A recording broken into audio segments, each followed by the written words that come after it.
नमस्कार छात्रों, आपके अपने YouTube channel learning ma'am classes में आपका स्वागत, हार्दिक अभिनंदन। आज हम कक्षा 8 की new NCERT book Malhar Hindi के चैप्टर नंबर 6 को देखेंगे। चैप्टर का नाम है एक टोकरी भर मिट्टी। इसके कठिन शब्दों के अर्थ देखेंगे, इसका भावार्थ देखेंगे और इस पाठ के अपन सारांश देखेंगे। तो पाठ शुरू करने से पहले आप लोगों से एक छोटी सी रिक्वेस्ट है, अगर आप इस चैनल पर नए हो तो चैनल को सब्सक्राइब करें, लाइक करें, शेयर किया करें। पाठ शुरू करते हैं। सबसे पहले अपन इस पाठ का सारांश देखते हैं। तो पाठ का सारांश है, एक टोकरी भर मिट्टी एक प्रभावी कहानी है जिसमें वृद्धा की मार्मिक उक्ति जमींदार की वृत्ति ही परिवर्तित कर देती है। इंसान का अहंकार उसे अन्याय और विद्वेष करने को प्रेरित करता है। इस हेतु वह छल, झूठ और षड्यंत्र करने से भी नहीं चूकता, परंतु सत्य और ईमानदारी की चोट उसे हकीकत के धरातल पर ला पटकती है। परिणाम स्वरूप उसका ज़मीर जाग जाता है, उसे सत्य की पहचान होती है। प्रस्तुत कहानी में एक जमींदार द्वारा असहाय विधवा की झोपड़ी को हथिया लेने के बाद की स्थिति का प्रभावपूर्ण चित्रांकन हुआ है। इस कहानी के अंदर जमींदार है और एक विधवा, असहाय विधवा है। तो उस विधवा की झोपड़ी को वह जमींदार किस प्रकार हथिया लेता है, उसका इसमें चित्रांकन किया गया है। यह कहानी मानवीय संवेदना से जुड़ी हुई है। विधवा के कथन से उसका हृदय परिवर्तन होना और विधवा की झोपड़ी को जमींदार द्वारा लौटा देना इस कहानी का सार तत्व है। तो इस कहानी का जो सार तत्व है वो है कि वह विधवा जो औरत है, बुढ़िया, वो किस प्रकार जमींदार को उसकी सच्चाई से अवगत करवाती है और उस जमींदार का हृदय किस प्रकार परिवर्तित हो जाता है और वह उस विधवा को उसकी झोंपड़ी वापस लौटा देता है। यही इस पाठ का सार है। तो सबसे पहले अपन कठिन शब्दों के अर्थ देख लेते हैं। वृद्धा, वृद्धा करते हैं बूढ़ी औरत। बहुतेरा यानी अनेक प्रकार से या बहुत बार। पतोहू यानी पुत्र की स्त्री या पुत्र वधू। मृत प्राय यानी मरने के करीब। प्रयत्न यानी कोशिश। निष्फल यानी बेअसर, प्रभावहीन। रिश्वत देना यानी घूस देना। अनाथ यानी असहाय। अब पाठ को स्टार्ट करते हैं। किसी श्रीमान जमींदार के महल के पास एक गरीब अनाथ वृद्धा की झोंपड़ी थी। जमींदार साहब को अपने महल का अहाता उस झोंपड़ी तक बढ़ाने की इच्छा हुई। तो जो जमींदार है वो अपने महल को बढ़ाना चाहता था उस बुढ़िया की झोंपड़ी तक। वृद्धा से बहुत तेरा कहा कि अपनी झोंपड़ी हटा ले। तो वह जो जमींदार है वह बुढ़िया से बहुत बार बोल चुका था कि वह अपनी झोंपड़ी को हटा ले, पर वह तो कई जमाने से वहीं बसी थी। उसका प्रिय पति और इकलौता पुत्र भी उसी झोपड़ी में मर गया था। तो वो जो बुढ़िया औरत थी वो बहुत समय से उसी जगह पर रह रही थी और उसके पति और उसका एक पुत्र था जो भी उसी झोपड़ी में मर गए थे। पतोहू भी एक 5 बरस की कन्या को छोड़कर चल बसी थी। यानी पतोहू उसके पुत्र की जो बहू थी, यानी उसके बेटे की बहू, वो भी अपनी पुत्री यानी उसकी जो पोती थी वो 5 ही साल की थी, उसी को छोड़कर वह भी चल बसी थी। उसकी पुत्रवधू भी चल बसी थी।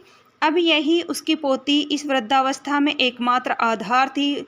जब उसे अपनी पूर्व स्थिति की याद आ जाती तो मारे दुख के फूट फूट कर रोने लगती। तो उस बुढ़िया का सिर्फ एकमात्र सहारा कौन था? उसकी वो पोती ही उसकी सहारा बनी हुई थी। और जब उस बुढ़िया को अपने पहले के दिन याद आते तो फूट फूट कर रोने लगती थी। और जब से उसने अपने श्रीमान पड़ोसी की इच्छा का हाल सुना तब से वह मृत प्राय हो गई थी। कि जब से वो जो पड़ोसी था उसका, वो अपने आहतों को बढ़ाना चाहता था, जब से वो उसकी हाल सुन रही थी तब से वह मृत प्राय यानी मरे हुए के समान हो गई थी। उस झोंपड़ी में उसका ऐसा कुछ मन लग गया था कि बिना मरे वहाँ से वह निकलना ही नहीं चाहती थी। जो वो बुढ़िया थी उस झोंपड़ी से उसको इतना लगाव हो गया था कि वह बिगर मरे हुए उस झोंपड़ी से निकलना नहीं चाहती थी। श्रीमान के सब प्रयत्न निष्फल हुए। जो वो जमींदार था उसके सारे प्रयत्न निष्फल हो रहे थे। तब वे अपनी जमींदारी चाल चलने लगे। बाल की खाल निकालने वाले वकीलों की थैली गर्म कर उन्होंने अदालत से उस झोपड़ी पर अपना कब्जा कर लिया। जब श्रीमान वो जो जमींदार थे, जब उसकी चाल नहीं चली तो उसने क्या किया, वकीलों को रिश्वत दे दी और उस बुढ़िया की झोंपड़ी को हटवा दिया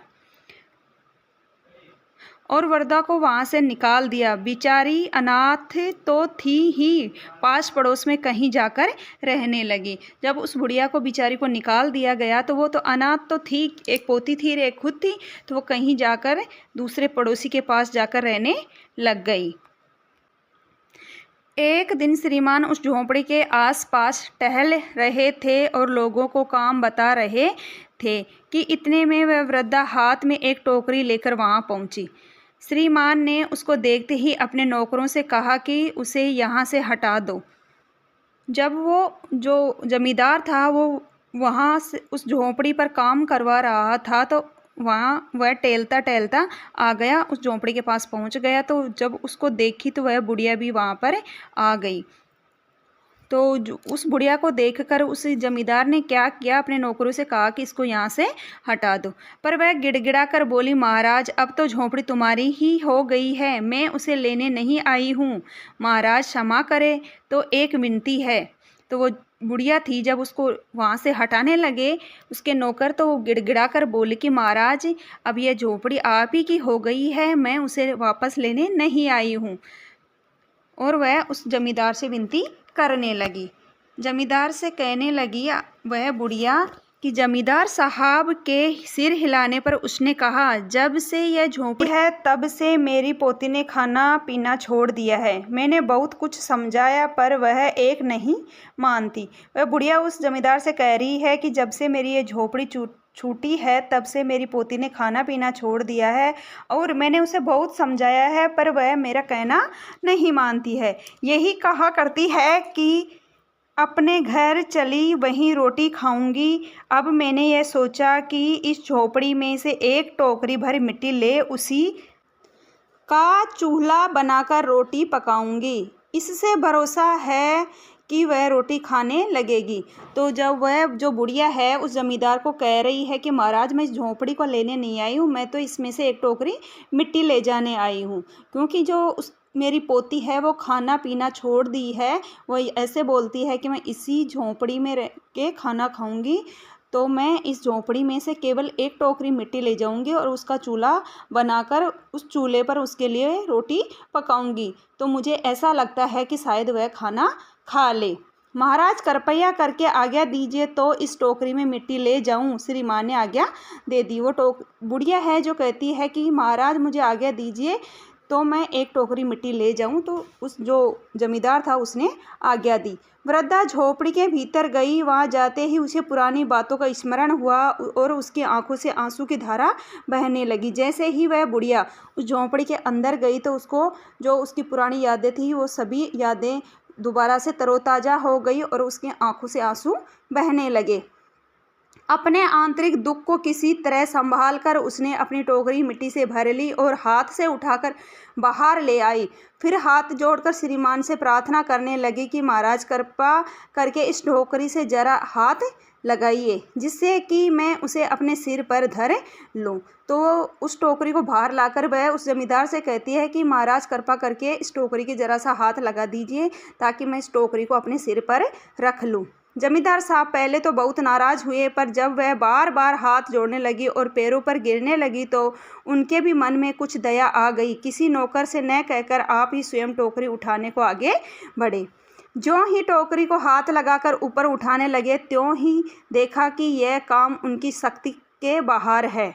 फिर तो उन्होंने अपनी सब ताकत लगाकर टोकरी को उठाना चाहा, पर जिस स्थान पर टोकरी रखी थी वहाँ से वह एक हाथ भी ऊंची न हुई। वह लज्जित होकर कहने लगे कि नहीं, यह टोकरी हमसे न उठाई जाएगी। तो जब वो टोकरी उठाने लगा वो जमींदार, तो उससे वह टोकरी उठाना तो दूर की बात, उससे हिली भी नहीं। तो वह कहने लगा कि अब ये टोकरी मेरे से नहीं उठाई जाएगी।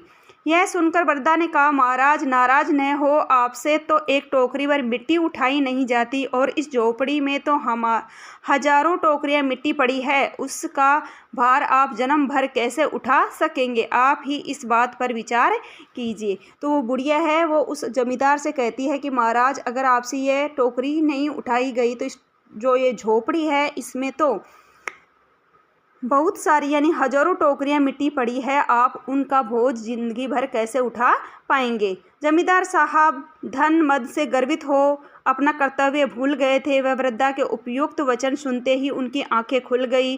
कृतकर्म का पश्चाताप कर उन्होंने वृद्धा से क्षमा मांगी और उसकी झोपड़ी वापस दे दी।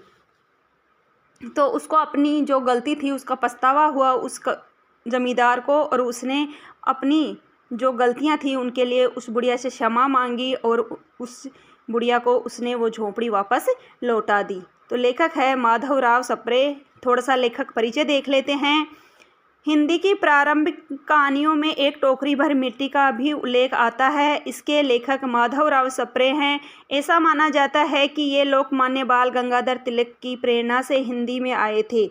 इनकी मातृभाषा मराठी थी। इनका जन्म दमोह मध्य प्रदेश में हुआ था। इन्होंने लोकमान्य तिलक के चर्चित ग्रंथ गीता रहस्य का मराठी से हिंदी में अनुवाद किया था। विदेशी आंदोलन और बॉयकॉट इनकी प्रमुख कृतियां हैं। एक टोकरी भर मिट्टी जैसी कहानियाँ केवल घटनाएं नहीं सुनाती, बल्कि मिट्टी से उठते हुए उन प्रश्नों को उठाती हैं जो हमारे सामाजिक ताने बाने में गांठ बनकर अटके हैं। तो जो ये माधवराव सप्रे हैं, इनका जन्म हुआ था 1871 में और इनका निधन हुआ था 1926 में। तो ये एक छोटी सी कहानी है एक जमींदार वर्ग और एक गरीब बुढ़िया के ऊपर। ये कहानी आपको कैसी लगी कमेंट करके ज़रूर बताना, और इसके क्वेश्चन आंसर अपन नेक्स्ट वीडियो में देखेंगे। वीडियो देखने के लिए धन्यवाद। Thank you.